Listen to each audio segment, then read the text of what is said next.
په کندهار کې د 8.1 میلیونه ډالرو په ارزښت د پنجوایي او شاولی کوټ ولسوالیو په 420 کلیو کې 12 پرمختیایي پروژې پیل شوې. یاد 12 پروژو کې د کانالونو پخول او پکاري، د پلچکونو جوړول او د دې ترڅنګ د کلیو د سړکانو جوړول شامل دي چې د کلیو د بیا رغونې پراختیا ریاست په چوکاټ کې به او د دې ریاست سره په ګډه د یونیپس یا د ملګرو ملتونو د پروژو دفتر په مالي ملاتړ او د CHA په همکاري په یاد ولسوالیو کې پیل شي. په کندهار کې د مرستندوی مرستو په بدل کې د پرمختیایي پروژو پیلېدل.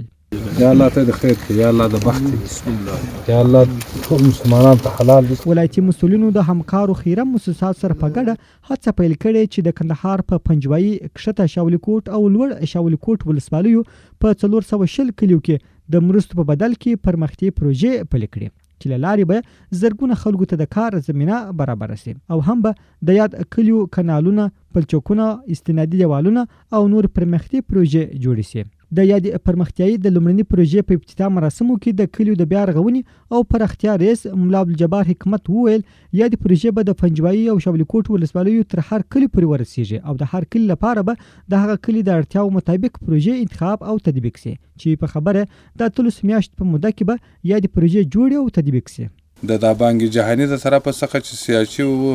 یونپس والا سره کار کوي، نو موږ تاسو ته د دې راغلي د زموږ تاسو ته کندهار په ولایت کې د دوی ولسوالۍ کې لکه پنجوایي او شاولی کوټ کې په دې دوه ولسوالۍ کې زموږ تاسو سره کار کوي چې هغه هر کلي ته په دې دوه ولسوالۍ کې هر کلي ته یوه پروژه ورکول کېږي چې کوچنۍ پروژې دي چې په هغه کې د ویالې کارېدل، د لارې جوړول، د استنادي دیوال جوړول، دا شیان د خلکو موږ ته وضع کړي دي چې تاسو په دې علاقه کې دغه شیان جوړیږي. د جهاني بانک د طرفه څخه او یونپس CHA د موسسې د طرفه څخه دا کار پر مخ روان دی. د دې کلي خلکو ته دا پکار ده چې دغه پروژه چې موږ ته راغلې ده دا به موږ په دې نیت باندې نه کوو چې موږ صرف پیسې جنده کوو، دا به موږ د بیا رغونې دپاره چې زموږ 400 روپۍ یو راته جوړیږي، د 400 روپو زموږ ویاله برابریږي، د 400 روپو زموږ بیا کښت برابریږي. یعنی دا چې د ورځې تقریبا چې موږ د 400 کار کوو دا به د 400 کار موږ بولو. همدارز د کښته شاولی کوټ ولسوالۍ ولسوال ملا مطیع الله د یادو پروژو پر پیلېدو خوښي څرګنده کړه او له موسساتو څخه یې ځانګړې مننه وکړه چې د دې پروژو د تطبیق په برخه کې د کلیو ځوانانو ته د کار زمینه برابره کړې. اوس هم الحمدلله ایجاد انکشاف والا ډیر کوشش کوي چې زموږ ولسوالۍ کې د موسساتو په بخش کې کارونه روان دي او موږ خپل د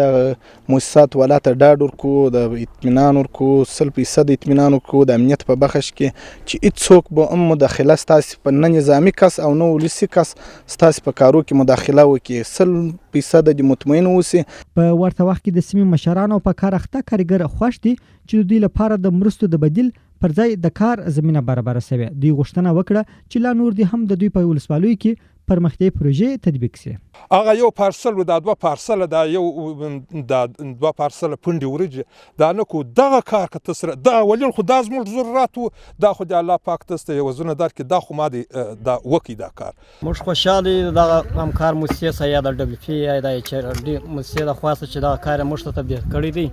او د 2-3 میاشتې کېږي چې د خلک دغه ګرځېده اوس یې په خپل کار مصروفه کړي دي. غوښتنه هم دا د موسسې والا سره د همکار یا WP سره چې په کلي کې کلینیک جوړ کړي یا مکتب جوړ کړي. ځینې ځوانان شته چې فارغه دي د سبقانو سره هېڅ